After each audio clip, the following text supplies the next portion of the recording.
então ele naquele encontro, que ele narra no Atos dos Apóstolos, que ele foi levado ao sétimo céu, terceiro céu. E aí, mas o Paulo Estevam nos narra como é que foi, que ele estava numa instância de luz. E ele encontra esses dois irmãos, a noiva que ele amava, e o Jaziel que ele havia mandado apedrejar, o Estevão. E eles o abraçam e começam a conversar. Mas entre as falas dela, ela fala assim: não te entregues ao desalento. Nossos antepassados conheceram o Deus dos exércitos, que era o dono dos triunfos sangrentos, do ouro, da prata e do mundo. Nós, porém, conhecemos o Pai, que é o Senhor do nosso coração. Olha, a lei, né, o Novo Velho Testamento, nos destacava pela fé, pela riqueza das dádivas materiais e dos sacrifícios. Mas o Evangelho nos conhece pela confiança inesgotável e pela fé ativa no serviço ao Todo-Poderoso. Há religiões aí que falam de prosperidade e que para você estar com Deus, você tem que estar rico. Então eu já nasci com o diabo, pelo amor de Deus, mas eu nasci um pobre desgraçado. Ou seja, não tem isso, né? Ou seja, isso é a lei, a interpretação antiga, que fala que para você estar bem, você tinha que estar destacando as coisas materiais. Mas o Evangelho nos conhece pela fé, confiança ativa no Todo-Poderoso. Olha para você ver, e fala assim: é preciso ser fiel a Deus.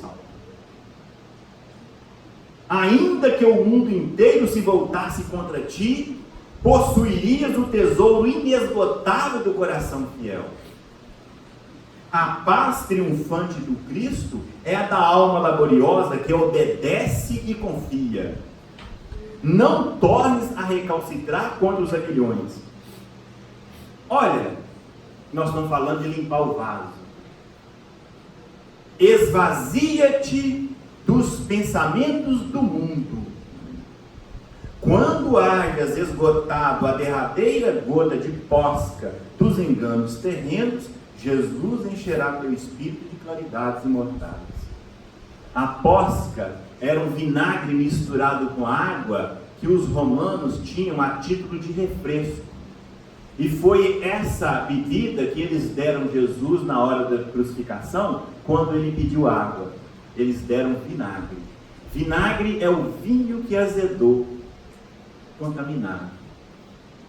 Olha, então nós temos que nos esvaziar desse vinagre azedo. Nós temos que tirar isso de nós, as nossas impurezas.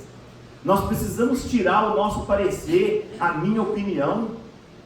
Os cristãos primitivos abdicavam não só da opinião pessoal, mas da própria vida em nome do Evangelho. Nós não abrimos mão em qualquer refrega. Diante de uma discussão, nós não queremos perder. Nós já vamos vamos fazer uma reunião aqui para discutir isso. Nós vamos armados para ela. Isso são detritos que nós temos dentro de nós. São as imperfeições, as sujidades. E essas sujidades, elas vão misturando com o ensinamento que nós estamos tendo, e aí muitas das vezes, prevalece a sujidade. E aí, nas nossas atitudes e ações.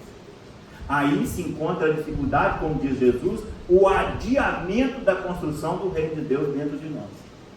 Porque a lição que nós temos, como na Paulo Estevam fala, é nos esvaziarmos das nossas imperfeições. À medida que nós vamos esvaziando, aliás, aqui fala assim: quando houveres esgotado a posca dos enganos terríveis. Uma vez eu vi um líder religioso falando que não, isso é paulatino, nós vamos aqui aos pouquinhos. Esvaziar sim, mas Cristo colocar é depois que a gente esvaziar. Porque senão fica as imperfeições, igual nós estamos recebendo ensinamento. Aí ele me dá tempo de eu trabalhar com isso, eu vou trabalhando aqui. Eu estou falando aqui, muitas das vezes vai estando junto com a minha fala, opiniões pessoais, impurezas minhas. E aí eu não consigo atingir e realizar o trabalho de fato. Mas à medida em que eu vou limpando a minha opinião e vou trazendo o Evangelho puro, a penetração do Evangelho é maior. Aqueles que ouvem vão sentindo, que não é símbolo de retíneos. Aquilo adentra na alma e transforma. Então que nós possamos pensar nisso. Há também, com Paulo, na mesma obra, que antes dele ter esse sonho, ele conversa com Pedro. E ao conversar com Pedro, ele queria fazer uma agitação em Jerusalém. Ele falou assim, mas eu vi Jesus, olha a audácia de Paulo, conversando com Pedro, que era aquele que Jesus colocou para continuar liderando o colégio apostólico, né? Paulo fala assim com Pedro, eu sinto que aqui em Jerusalém falta alguém à altura de Estevão para poder levar o evangelho a essas pessoas. Como Pedro, você não está fazendo nada. Mais ou menos assim. Pedro ouve e fala assim, Paulo, eu sei que você tem um cabedal de inteligência maior que o meu, mas eu tenho mais experiência do que você. Nós temos o caso aqui de Judas. Judas amava Jesus. Judas queria apressar a vitória do evangelho. Ele acreditava que o evangelho tinha que estar ligado com os poderosos do mundo, que era necessário juntar o evangelho com aqueles que dominam, que conhecem, que têm muito dinheiro, essas coisas assim. E que aí é que o evangelho vai ter força. Então Judas acreditava nisso. Então ele queria apressar. Ele achava Jesus demasiadamente devagar pela obra. Então ele ia fazer o quê? Ele ia acelerar o processo, ele ia, fazer com que acontecesse uma revolução. Depois que Jesus, tivesse feito a revolução, eles iriam pegar Jesus e colocar Jesus na liderança de novo. Ou seja, ele ia fazer isso. Ele acreditava que era assim. Aí Pedro fala assim, olha, Judas era comerciante. Ele ia aprender a negociar e a pegar o resultado imediato. Os comerciantes, ganham dinheiro a rodo, né? Ou seja, toda hora, vai entrando dinheiro toda hora. Assim, então, ele assim entendia o evangelho. Ele queria um resultado imediato. O que Pedro quer dizer com isso com Paulo? Que Judas interpretou o evangelho segundo a sua profissão, que era uma imperfeição de Judas e daquela forma ele entendia. Gente, isso é notório nas casas espíritas. Se eu sou administrador, eu sou aquele que organiza, coloca as cadeiras bonitinhas, ajeita ali. Se eu sou professor, eu quero levar a pedagogia do mundo para a doutrina espírita. Se eu sou isso, é assim. São as notas e impurezas projetadas dentro da casa. Sempre deveria ser o contrário. É a gente pegar o evangelho e levar para onde a gente está. É o contrário. Então são esses defeitos, essas impurezas que estão aí em nós. Mas a assertiva do evangelho é para que nós pudéssemos primeiro amadurecer dentro de nós. Trabalhar dentro do nosso íntimo. Ouvir e ler as mensagens de Jesus e trabalhar dentro. Para depois a gente fazer fora. Ser um processo natural. Nós vamos atabalhoado e fazemos de qualquer jeito. Por isso ora nós estamos bem, ora nós estamos mal. Ora nós estamos equilibrados, ora nós estamos desequilibrados. A mensagem de Jesus permanece até hoje aos nossos ouvidos quando ele falou a Sara. Uma gota de orvalho é um diamante, ali, quando cai, quando a gota de orvalho, a gota da água, quando cai no orvalho, é um diamante. Mas se cai numa lâmpada, na terra, é lama.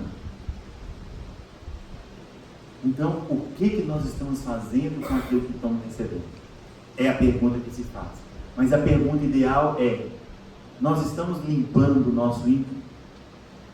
Nós estamos limpando o nosso vasilhame, o nosso vaso, para bem conduzir o Evangelho de Jesus? As tarefas que temos. É isso que nós temos que fazer. Gente, tudo mais é importante? Mas são excentricidades. É como se a doutrina tivesse o conteúdo e o periférico. Todo outro é periférico. É mais ou menos assim. Quando se fala de evangelho em conteúdo, em substância e resultado, eficácia, nós temos que lidar aí, dentro de nós. É um trabalho de eu estar brigando, de eu estar lutando, de eu estar me esforçando comigo mesmo, dentro. E muitas das vezes nós vamos, já viram assim, a gente topa demais, isso o fato de a gente estar há algum tempo na doutrina, aí as pessoas veem uma palestra, leem o livro, ficam encantados. E ao ficar encantados, eles chegam perto da gente e falam assim, nossa, nós podíamos fazer isso, nós podíamos fazer aquilo, nós podíamos fazer aquilo outro também. Você fica assim, eu fico, nossa mãe do céu. Aí passa o tempo, passa isso. Cadê a pessoa? Cadê o entusiasmo? Acabou. Porque não tem raiz, né? Não tem substância. É a parábola do semeador. Olha, o Evangelho não veio para as massas. O Evangelho veio para a nossa individualidade. Na parábola do semeador, e deve-se levar o Evangelho a todo mundo mesmo. O semeador semeia a todo mundo. Ao que cai à beira do caminho, o que cai no pedregulho e o que cai no espinheiro. Simboliza a massa. Mas quando cai em terra fértil, no nosso coração, aí ele produz. Então, agasalhemos o Evangelho em nossos corações. Vamos tomar conta das nossas impurezas. Como? Só um exemplo para retratar e para encerrar. Na hora que Paulo, depois que ele saiu da casa do caminho, depois que ele saiu da casa do pai, e o pai o deserdou, havia entre os judeus uma prática o seguinte: todo mendigo que batesse na porta, que ele recebesse alguma coisa. E nisso o pai, fazendo aquilo ali, o coração estava sangrando, porque era pai. Ele estava querendo manter a cultura judaica, mas ao mesmo tempo ele estava diante do filho. Ele queria que o filho ficasse, mas o filho saiu. Então, para não deixar ele desguarnecido, ele chama o seu servo e fala: Sinésio, entrega para ele essa bolsa para mim. A hora que Paulo já estava andando, o Sinésio vai chamando, ele viu que era o servo da casa, que ele bem conhecia, chegou lá e falou assim: teu pai mandou te entregar-te essa bolsa. Ele verbaliza com o Sinésio. Ele fala assim: Sinésio, ele fala assim, mas meu pai fazendo isso é uma atitude com os mendigos. O orgulho bate dentro. E ele fala assim, ele reluta nesse orgulho: meu pai não pode fazer isso, eu sou seu filho, não sou mendigo. Mas aí ele lembra de Jesus e fala assim: eu não posso agir com orgulho. Cristo tem como dobrar a minha crista.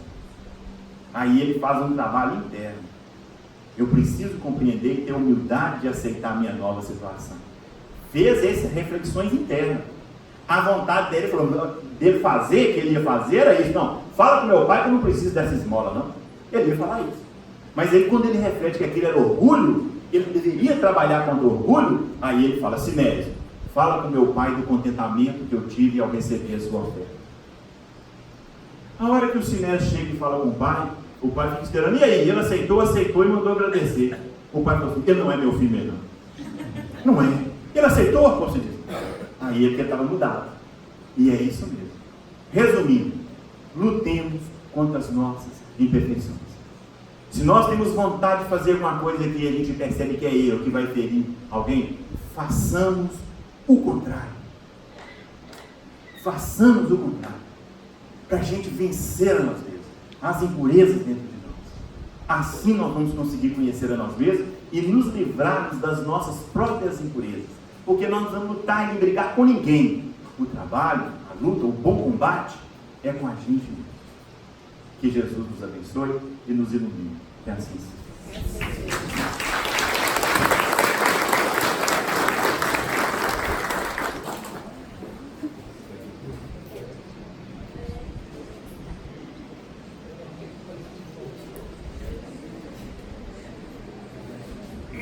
Nós agradecemos mais uma vez, o querido irmão e companheiro de jornada Dario, pelas palavras tão edificantes do Evangelho de hoje, e de uma maneira tão pessoal, e de certa forma nos torna mais receptivos ainda a essas verdades. Dario, pode estar certo, de que as suas palavras não terão sido em vão. Elas vão fazer eco em nossos corações e seremos aqueles que vão levar essa palavra para os nossos entes queridos e para aqueles que precisarem dela. Seja sempre muito bem-vindo.